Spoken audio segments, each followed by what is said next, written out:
Hi everyone, welcome to the MrpTech Podcast. This is episode 116. My name is Matt, and this is the weekly podcast discussing everyday tech for everyday people. And once again, I find myself discussing a controversial topic here today. Today I want to talk about the topic of internet addiction or technology addiction in itself. Now, recently, I was taking a trip to New Hampshire, and on the road trip, I usually play some audiobooks. On the way back from the trip, I started a new book that's called Irresistible, The Rise of Addictive Technology and the Business of Keeping Us Hooked. So that book is written by Adam Alter, and it sort of caught my eye as I was browsing through my wish list, and just the idea of any behavioral addiction, especially in the technology field. I was curious what the book had to offer. The book doesn't have real great reviews, but I really thought it was thought-provoking as I listened to it. It is narrated by the author, so that was a plus for me as well. It seems to have a relatively new release date. Came out, I believe, in March of 2017. At least the audiobook version did. And so basically the premise here is the author is a professor of psychology and marketing at New York University, tracks the rise of behavioral addiction and explains why many of today's products are built sort of to be irresistible, and creates that feeling of needing the latest and greatest, and ultimately is very wasteful and can be very difficult to resist these items.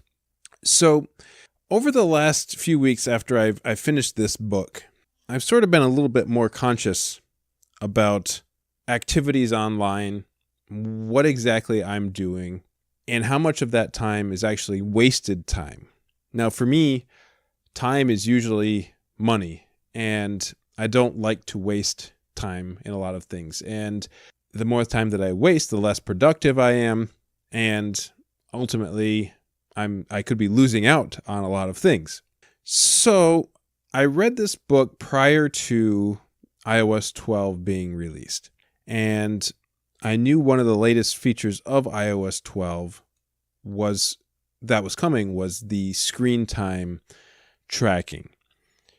In the meantime, what I did is I downloaded an app called Moment to track my screen time. Now, I have to say the first week or so of knowing that my phone was tracking my activities, I was a little bit more conscious of what I was doing on the phone, so my numbers definitely followed that train of thought. And as time went on, I went back into my routine and sort of dismissed everything. The Moment app, it does work okay. For those of you who might want to try this app, I didn't find it quite accurate. Some days it would be sort of right on. Other days, for some reason, it would not track all of my activities. And the problem with this app is that it needs to be on and in the background at all times. Now, I'm pretty battery conscious, so a lot of the times when I'm done using an app, I close it out just because my job requires me to be in a spot where cell phone service isn't great. So I try to keep my cell phone battery full as best I can throughout the day. So I leave these apps closed because I don't want them running in the background. For me, I was guessing that maybe I spend a good 2 hours of the day on my phone, whether it's responding to emails, whether it's browsing Facebook, looking up information that I need, finding answers to things that I need on Google, that type of thing. And after about a week, Moment gives you sort of a rundown of all the apps that you're using, and it tells you what percentage of your time used is spent on what. But what I really like about the Moment app is it also tells you when you just picked up your phone, how long you picked it up for. So I found myself checking my phone a lot for no apparent reason. So I'd check my phone, open my phone, and then turn the screen off. So there's a lot of times I was just kind of wasting time doing that. Also, you realize that as time goes on, that you spend a lot of time browsing social media, just aimlessly scrolling as you're watching TV at night or something like that. And as time goes on, you realize that you're really wasting a lot of your time. So iOS 12 comes out, and we have a screen time feature that tracks a lot of your activities during the day. Now, as I mentioned in last week's show, I'm not real certain that Apple really wants everybody to use their devices less, and they want you to use the screen time app to curb addiction to internet or technology. I would guess it's more for them to collect data on what exactly people are doing with their phones and market you better. But having the ability to track your screen time on a device is a good thing, I think. And I found that a large percentage of what I do on the phone was actually social media stuff like Facebook. And if I could narrow that down a little bit, then I'd have more time to do other things. So one of the things that I did, I actually considered deleting social media off my phone. Now, for my businesses that I run, that's almost impossible for me to do. So Facebook was the biggest app that I used the most on my phone. So what I did is I took my Facebook app and I moved it on the farthest screen, the farthest app screen over to the right on my phone, so that it actually made it a little bit more difficult for me to get into the Facebook app. And believe it or not, just by doing that, I'm using social media less by doing that. It makes for some people out there, they sort of open Facebook and browse for 2 seconds, close it. Just those little times really sort of add up throughout the day. So rather than deleting the app, I moved it over as far out of sight as possible, and it prevents me from using it just as a way to kill time or that type of thing. Now I do go in the app to post for events and for the podcast and other things like that as well, but I'm finding myself not using Facebook nearly as much as I have in the past. And so this whole book that I listened to about behavioral addiction and why we get addicted to things like the internet is pretty controversial. Now, some people believe that technology addiction or internet addiction or gaming addiction or whatever it is that we're talking about, some people believe that it's not real, that something else is the cause of the problem, and that you can't be addicted to games, or you can't be addicted to your cell phone, or you can't be addicted to your laptop or social media or other things like that. And the purpose of this podcast is not to really get into that discussion, but to talk about things to be careful of, things to watch out for, and maybe buy yourself a little bit more time in your own personal lives to do whatever it is that you love to do. Now, some people, this isn't a problem for. Some people are able to realize that their phone is just a device. And interestingly enough, recently I was watching a live stream from SpaceX and Elon Musk talking about the plans to return to the moon. And just prior to that, I listened to the podcast that was making waves around the internet, Elon Musk talking with Joe Rogan for about 3 hours. And one of the things that sort of struck me as he was talking about it is he was basically saying, he was talking about neural net and the idea that we can connect our brains to computers to communicate faster, to network together faster. And right now the bandwidth is very slow. It's possible, but it's very slow. And in the future, that's only going to get better. He was basically saying that eventually, we all will be cybernetic in some way, cybernetic life forms. And then he kind of said a striking thought. And he basically said, we are actually already cybernetic life forms. We all carry our cell phones around and they're connected to us. The bandwidth is very slow, but they are an extension of ourselves. And that was really sort of interesting, an interesting topic that he brought up. So what is internet addiction. Okay. So some people love to play video games all night. Some people browse online all night. Some people are compulsive shoppers. Some people just can't stop social media. That's all they do is social media. Some people don't stop working, doing their work, trying to get ahead, doing schoolwork. So there are many different types of addiction here that we're talking about. And in the early 90s, I believe it was 1994, was the first time the term internet addiction was used. And it has only become an issue greater and greater every year since then. And it's a very wide-ranging topic that there is no standardization in. It's pretty much generally accepted throughout researchers, but it is a hot topic of debate. And most researchers say there really isn't one pinpointing exact cause of an internet addiction disorder. Basically, it could be anxiety-based. It could be something that your brain is made up to, similar to those that suffer from chemical dependency, such as drugs and alcohol. So there are a wide-ranging amount of theories in this process that really there is no solid answer for. And that's what makes it so incredibly difficult to say this is a real thing. But the fact is, if you look out in society, you look at students today who are constantly texting or on Snapchat or constantly on social media, taking selfies, taking videos. It's a different culture. If you also look at the adults are doing the same thing. You go to restaurants and half of the people in the restaurants are on their cell phones and not talking to each other. Where do you draw the line? Where do you say, I'm not going to use my cell phone in this spot?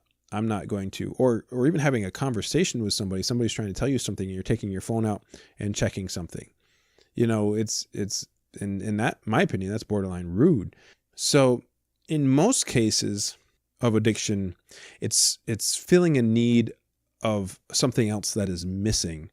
You're feeling dependent on it because something else is missing. Now, I have to say first, before we get into this a little bit deeper, this is not a topic that I take lightly. I'm not the type of person that is going to be make derogatory comments about addiction here. That is not my purpose. I've known friends who suffered from addiction. I've known family members suffered from addiction. I've known many different people with many different ailments, and they're all very serious. I personally, lucky enough, never been addicted to drinking. In fact, I don't drink or smoke. I've never done drugs. So it's the dependency part of it is something that sometimes I don't understand. But there's, along with anxiety and depression, that most people suffer from in some ways. But so what are the symptoms of an internet addiction disorder? Some people, and again, they're wide ranging. Some will have some of these and others will have the exact opposite effect. So you could suffer from depression or dishonesty, feelings of guilt, anxiety, even euphoria. You could have the inability to prioritize or keep schedules, a sense of isolation, no sense of time, becoming defensive, avoiding getting your work done, mood swings, fear or loneliness, boredom with routine tasks, procrastinating. These all are items that could be part of something else as well. But as far as technology addiction, you could get into physical symptoms like backache, sitting in one spot for a long time, carpal tunnel, headaches, insomnia, poor nutrition, gaining weight, back or neck pain, dry eyes and vision problems, weight gain or loss. I think I already said that, but there are physical things that come along with this too. It's pretty difficult to diagnose, but there is help and treatment options available out there. There are self-assessments that you can take to say whether or not you might be borderline or maybe use technology too much. Are you preoccupied with using the internet? Do you think about your previous or future online activity? Do you have the need to be online longer to be satisfied? Have you made repeated and unsuccessful attempts to cut back, stop, or control your internet use? Do you become moody, restless, irritable, or depressed when you stop and decrease your internet use? Do you find yourself spending time online longer than you originally planned? Does your online activity negatively affect a significant relationship, education, career, or job? Do you conceal the extent of your internet usage from your family or other people? And do you use the internet to serve as an escape for problems or relief from a bad mood? All these kind of things, do you use the internet more than 2 hours a day, 3 hours a day, 4 hours a day? Do you find yourself using the internet 7 hours a day? All really dependent on what you're doing. And what does that really mean? There are so many different things there.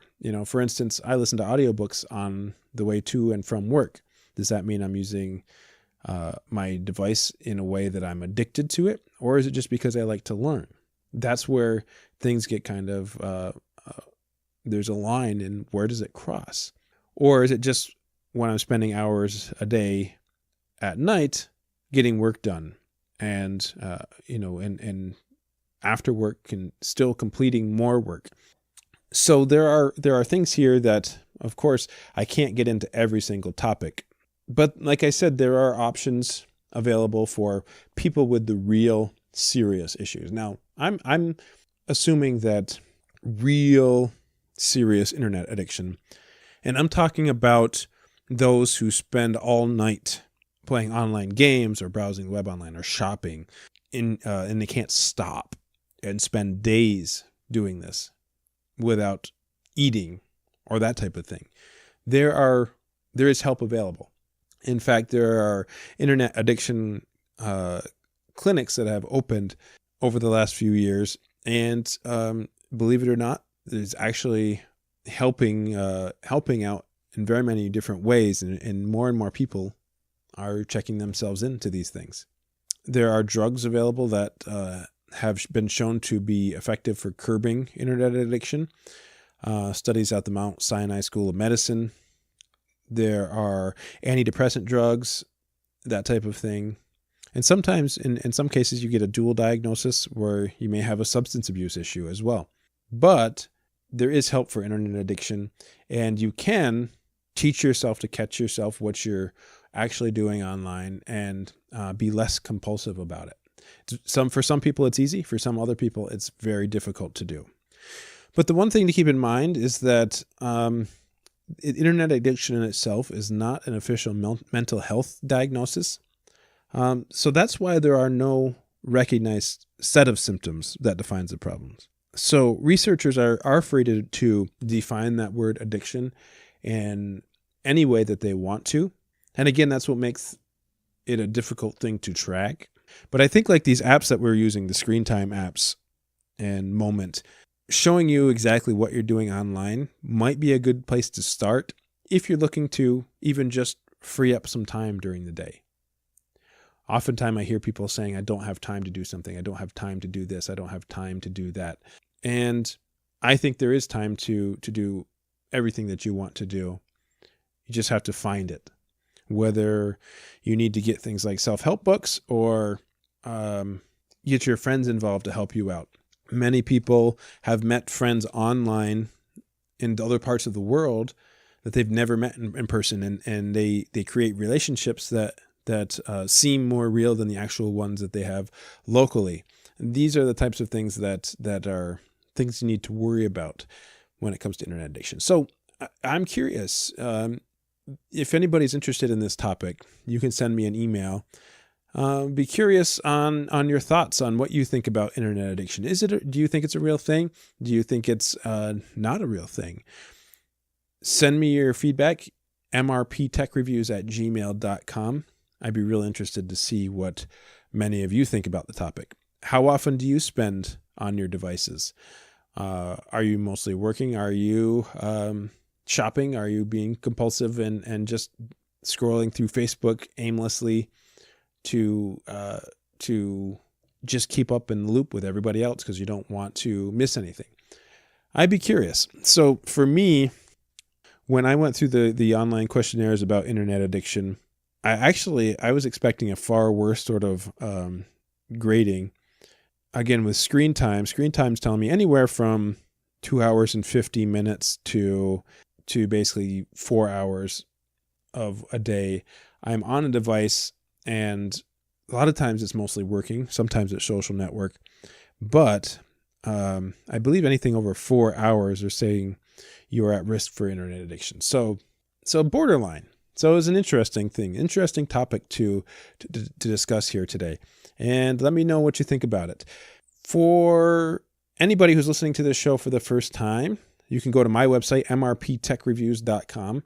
Check out some of the things that I posted there in the past and recently. All the podcast episodes are there, and over at thepodnuts.com. You can check out all the other shows on Podnuts. There's a lot of great technology-based shows there.